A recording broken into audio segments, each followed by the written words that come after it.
ကျွန်တော်တို့ social media ပေါ်လာပြီးရဲ့နောက်ပိုင်းမှာလူတွေရဲ့စိတ်ထဲမှာပေါ့နော်ဘာတွေပို့ပြီးတော့ဖြစ်လာလဲဆိုတော့အဲ့လိုမျိုးနှိုင်းရှင်မှုဆိုတဲ့အရာတွေဖြစ်လာတယ်နှိုင်းရှင်မှုဆိုတဲ့အရာတွေဖြစ်လာပြီးရဲ့နောက်ပိုင်းမှာမနာလိုစိတ်ဆိုတဲ့အရာတွေကလည်းဖြစ်လာတတ်တယ်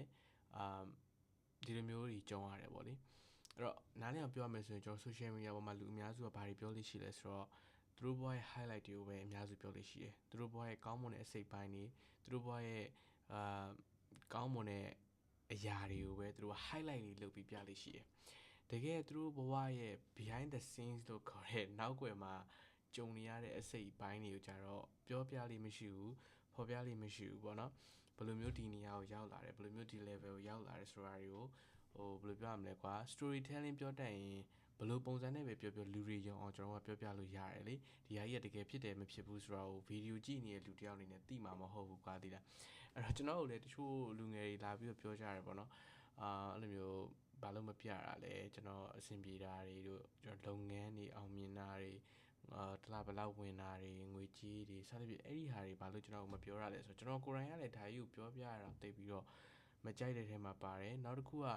ကျွန်တော်ရဲ့ highlight ကိုပဲကျွန်တော်ပြပြီးတော့ဘယ်လိုပြောရမလဲငါကတော့အဆင်ပြေနေတဲ့လူတယောက်ငါကလုံးဝအောင်မြင်နေတဲ့လူတယောက်ဆိုတဲ့ပုံစံမျိုးနဲ့ကျွန်တော်မဖမ်းချင်ဘူးပေါ့နော်ဘာလို့လဲဆိုတော့ကျွန်တော်သိတယ်ကျွန်တော် struggle လုပ်နေရတဲ့အရာတွေ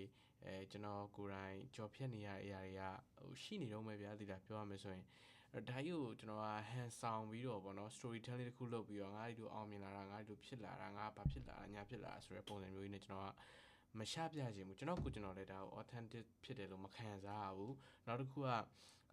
ကျွန်တော်အဲ့လိုပြောလိုက်လို့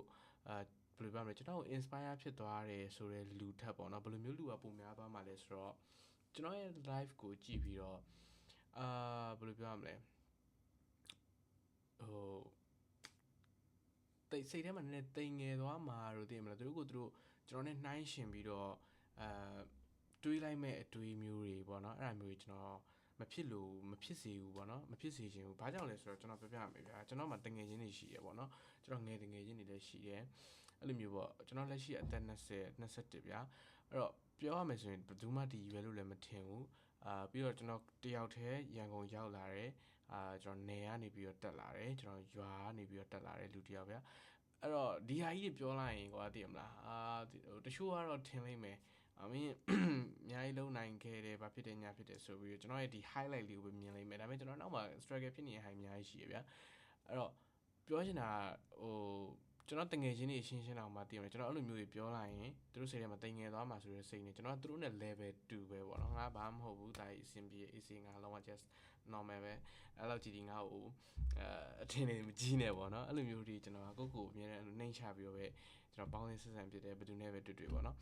အဲ့တော့ဒီဗီဒီယိုရဲ့အဓိက point ပေါ့နော် point of view ကဘာလဲဆိုတော့ကျွန်တော်ပေးချင်တဲ့ message ကရှင်းလေးဗျာအဲ့တော့ခင်ဗျားအနေနဲ့လူငယ်တယောက်ဖြစ်မယ်လက်ရှိမှာကြိုးစားနေလူတယောက်လည်းဖြစ်မယ်ဆိုရင်အဲ့လို social media ပေါ်မှာမြင်မြင်များကိုလိုက်ပြီးတော့မကြည့်နဲ့ပေါ့နော် social media ပေါ်မှာကကျွန်တော်တို့ကလေလူတွေရဲ့ trust ကိုရဖို့အတွက်ဆိုရင်ကျွန်တော်ဘာလို့လဲဆိုရင်အဲ့လိုမျိုး storytelling ပြတည်တာခင်ဗျာ storytelling ကောင်းကောင်းလုပ်တဲ့ရင်ပြီးသွားပြီခင်ဗျာအဲ့ storytelling ကိုပဲလူတွေကကြည့်မှာခင်ဗျာတကယ် live ရဲ့ background ကိုခင်ဗျာဘယ်သူမှမသိဘူး social media ပေါ်လူတွေကအဲ့တော့ကျွန်တော်ရဲ့ story line ကိုကျွန်တော်ပြောချင်တဲ့ပုံစံလုပ်ပြီးတော့ကျွန်တော်ဖန်တီးပြီးပြောလိုက်လို့ရတယ်ဗျာသိလားအဲ့တော့ဒါကြီးကိုဘယ်လိုပြောရမလဲခင်ဗျားတော့ယုံသွားမှာပဲဗျာဒါတကယ်ကျွန်တော် story line ဟုတ်ရှင်မှာလည်းဟုတ်လိမ့်မယ်ခင်ဗျားသိတာမဟုတ်ဘူးအဲ့လိုပဲဒါ story line ပြီးသွားပြီဆိုရင် storytelling ပေါ့နော် storytelling ပြီးသွားပြီဆိုရင်နောက်ထပ် point of view ကပါလဲဆိုတော့ကျွန်တော် highlight တွေကိုပဲလုပ်ပြီးပြလို့ရတယ်ဗျဥပမာကျွန်တော်စာအုပ်တွေအများကြီးအခုဆိုရင်6လောက်ထိထုတ်ထားတယ်ငငယ်လေးနဲ့စာရေးထားတယ်ဆက်ပြအဲ့လိုမျိုးကျွန်တော် highlight လုပ်ပြီးပြောလို့ရတယ်ဗျနောက်တစ်ခုကျွန်တော်တစ်လောက်ဘလောက်ဝင်ပါတယ်ကျွန်တော်ရဲ့လုပ်ငန်းတွေကိုကျွန်တော်ဘယ်လိုမျိုးတွေစီမံခန့်ခွဲနေပါတယ်ကျွန်တော်အခုတယောက်တည်းဘာဖြစ်တယ်ညာဖြစ်တယ်အများကြီးပြောလို့ရတယ်ပြောရှင်သိရမလား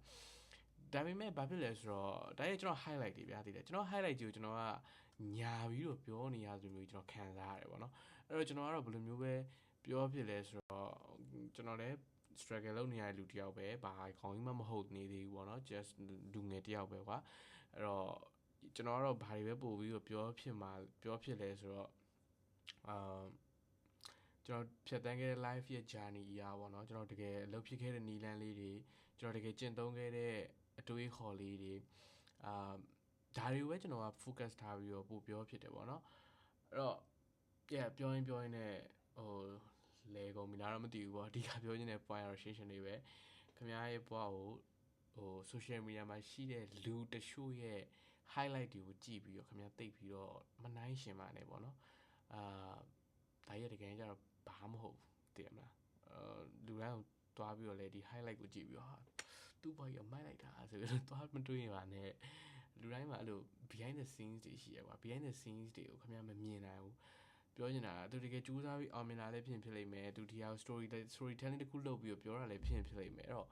လူကြောရဲ့ behind the scene ကိုခင်ဗျာဘာကြောင့်မမြင်မဲနဲ့သူ့ရဲ့ highlight တွေပဲတွားသဘောကျနေရလဲအဲ့လိုနှိုင်းရှင်တာပြဿနာမဟုတ်သေးဘူးခွာဒီလားကျွန်တော်ကဘာပြဿနာလဲဆိုတော့သူတို့ရဲ့ကောင်းမွန်တဲ့အစိတ်ပိုင်းသူတို့ရဲ့ highlight တွေပေါ့နော်သူတို့ရဲ့အဲ့ဒီ highlight တွေသူတို့ရဲ့ကောင်းမွန်တဲ့အစိတ်ပိုင်းတွေကျွန်တော်ရဲ့ behind the scenes လို့ခေါ်တဲ့ကျွန်တော်ရဲ့တကယ် reality နဲ့တော်ပြီးနှိုင်းရှင်တာအဲ့တော့တွားယူပေါ့ကိုမှကောင်းတဲ့အချက်လေးနဲ့တွားနှိုင်းရှင်လေအဲ့လိုတော့တွားမနှိုင်းရှင်ဘူးကိုမှရှိနေတဲ့မကောင်းတဲ့အရာတွေကိုသူ့မှာရှိနေတဲ့ကောင်းတဲ့အရာတွေတွားနှိုင်းရှင်တော့တွားယူပေါ့ yeah ဒါပဲအဲ့ကျွန်တော်လည်းတိတ်ပြီးတော့အရင်ကြီးဟိုထင်နေစွမကြည့်ပါတယ်ပေါ့နော်ကျွန်တော် struggle လုပ်နေရတဲ့လူတယောက်ကျွန်တော်ဘောက်အဆင်ပြေနေရဖို့အတွက်ပဲကြိုးစားနေတဲ့လူတယောက်ပါလို့ဒါလေးပြောချင်ပါတယ်